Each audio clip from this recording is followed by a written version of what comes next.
Hey everyone, and welcome back to my third episode of my Minecraft Create Mod 0.3.2 tutorial series. If you missed episode 2 of my Create Mod tutorial series, then please click on the notification for that video in the top right hand corner of the screen so you're not behind for this episode. Also, if you enjoy my tutorial videos and you want to see more Create Mod, go ahead and subscribe, and also feel free to like the video if you enjoy this one as well. In this episode, we're going to be covering the mechanical mixer, the speed controller, the blaze burner, and then all of this is going to come together and basically show how to make brass inside of this game, which is, I know, a struggle, and it's also a main ingredient for a lot of the kind of mid to end game machines. So let's jump right into it. So to start out, let me open up this chest. These are going to be all of the items that you're going to need for this episode, but I do want to go over a couple different things. I have a stack of logs. This is going to be used as fuel for our blaze burner. And that being said as well, you're going to need access to the Nether. So if you have not gotten access to the Nether yet, go ahead and go get access to the Nether now. That would be a great idea to do that before you continue more into this video. I also have a water wheel up and running. You're going to see I have other water wheels up and running as well. You can run them off the same water wheel if you would like to, but I just have separate ones so I can explain a little bit more. But these are all the items you're going to need. I recommend the engineer's goggles as well. That will help as well with like the power and rotational force and things like that. But let's grab all these items and we can get started. So to start off, I want to cover the depot actually, which is going to be our very first thing we're going to craft. And we actually have one pre-built already here, which if I can show you on how this works is if I take my 5 iron ingots and I place them below a press that has some power going into it, it's going to automatically press our ingots just over and over and over until they're all pressed into sheets. So this is a nice way of setting down some items and just letting them process all at once. So to show you on how you craft that, it's as simple as 1 andesite alloy and 1 andesite casing, and that creates a depot. And this is actually perfect, of course, for our mechanical press, but we're going to use this a little bit later for our sequenced assembly crafting, which is a new crafting for this version. But let's go ahead and go through the other crafting recipes. If we look at our mechanical mixer, this is our andesite alloy, 2 cogwheels, and an andesite casing, things that we have crafted prior in previous episodes. And then a whisk, which is a new crafting recipe, which is 2 andesite alloys and 5 iron sheets. So if we pick up our 5 iron sheets, we can then craft our whisk, and then we can go ahead and craft our mechanical mixer, and boom, we got that guy crafted. Our next thing is going to be our basin, which is just a bunch of andesite alloys, kind of like a cauldron, but andesite alloys. So we can craft that guy. Our empty blaze burner is 2 iron sheets and 2 iron bars, so we can also craft that one.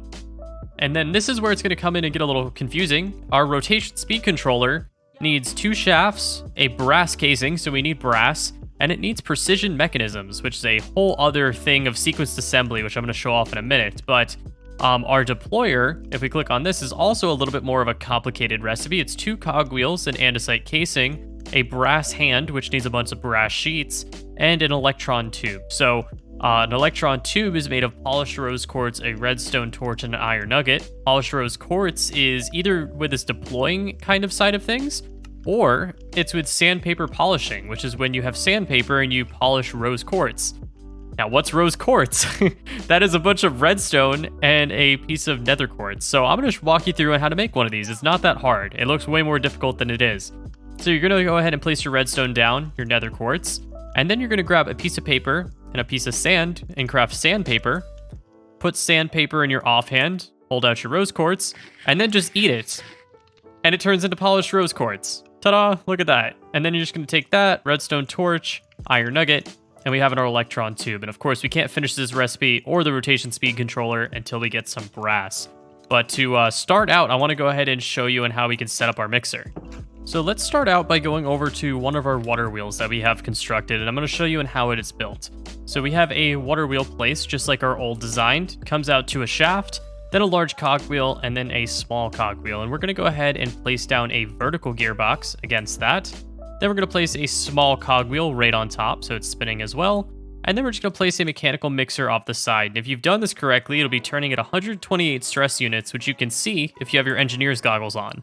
If you don't have engineer's goggles, it should say speed requirements if it's not spinning fast enough. And that is why we did our little gear trick here to speed it up, because we don't have a speed controller yet. Now that we've done that, we're going to go ahead and take an empty blaze burner and place it 2 blocks below, and then place a basin on top. Now this is the beginning setup for how we would go ahead and make brass. But the one thing that we're missing is if we go into a brass recipe, which I can show you, is that we need a blaze burner that's heated with a blaze inside. And then that's how we can go ahead and craft brass ingots. Now, that being said, how do we get a brass into a blaze burner? So let me go ahead and show you that. All right, so I have made my way all the way into the nether because we need to find a blaze, and then we're gonna right click with an empty blaze burner on the blaze to actually capture them inside.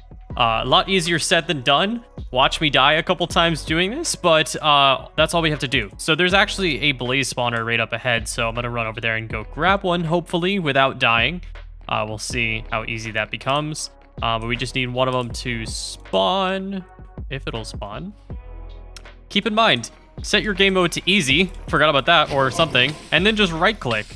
And just like so, you now have a blaze, and now you just need to not die, which is, well, easier said than done, as I've said. So I have successfully made my way back to the overworld, and we have our blaze burner. So we're gonna go over to our little setup that we have set up over here, really bad English. Place our blaze burner underneath, and we're gonna see we have a little itty bitty blaze now inside. And he's not lit up currently. So what we have to do is grab our logs or anything flammable, even like lava buckets, and we're gonna right click until he becomes that big, just like so. And now we're gonna throw our copper in, and we're gonna throw our zinc in, and our mixer is gonna start mixing, and if we give it a second, it should turn right into brass. And there we go. Look at that, we have 8 brass. So for 1 copper and 1 zinc, it turns into 2 brass ingots, which is perfect. So there we go. We have this whole setup now up and running. So we're actually going to break this down really quick, at least for my preview. So we're just going to take this part down, and this part down, and we're going to get to crafting. So let's go back to the crafting room.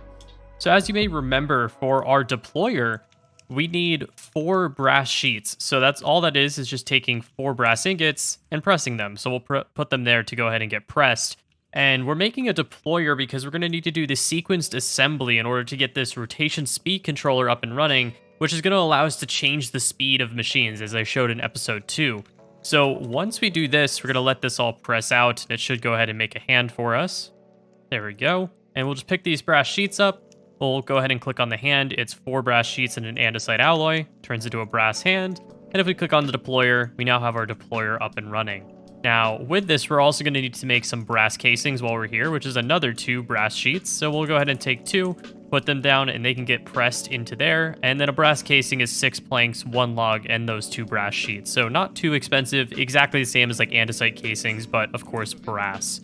So we'll pick those up, we'll make our brass casings, and we are good to go, essentially. The one thing that we're going to need to do is make our precision mechanism, which is going to be used with a deployer, a deployer, a depot, a golden sheet, at least 5 cogwheels, 5 large cogwheels, and 5 iron nuggets. And I say at least because the way that this works is essentially that we put a golden sheet onto a depot, we then push a cogwheel into it, then a large cogwheel, then an iron nugget, repeat this process 5 times, and then we have an 80% chance to actually get this mechanism, but there's a 20% chance that we get random salvage. So there's theoretically a chance that you might need more cogwheels, large cogwheels, iron nuggets, but as we have crafted them many times, they're not that expensive if you need those. But first try, you'd only need 5 each. So let's go ahead and see what we can do, and maybe we can get this all crafted. All right, so I've gone out over to our cogwheel situation. Again, it's a water wheel to a shaft to a large cogwheel and then a small cogwheel. And we're gonna go ahead and take our deployer, and we're gonna place our deployer off of it. And this is gonna be a little tricky because we want him to face downwards, which I believe the best way to do that is to stand underneath, and that will power our deployer and start pushing it against the ground. Now we're gonna grab a depot and place it 2 blocks below. And then we're gonna place a golden sheet onto the depot. And then we're gonna grab our small cogwheels, our iron nuggets, and our large cogwheels, and we're just gonna rotate in between these items. So small cogwheel, now large cogwheel, then iron nugget, and so on. And look at that. We have a precision mechanism crafted right on the first try. And now that we have this crafted, we can actually go ahead and make our speed controller. So once again, let's go back to our crafting table. I really ought to move that crafting table closer, but it's a little too late now. We'll go ahead and make our rotation speed controller, and now we're up and running. So let me show you what we can do with this, which is going to be, again, super helpful for our future machines, is let's go ahead and make our own water wheel here. And we're going to do this by simply placing down a water bucket. placing down our water wheel. And of course, I placed it in the wrong direction. Let's fix that. There we go, just like so. And then we're going to take a large cogwheel, place that.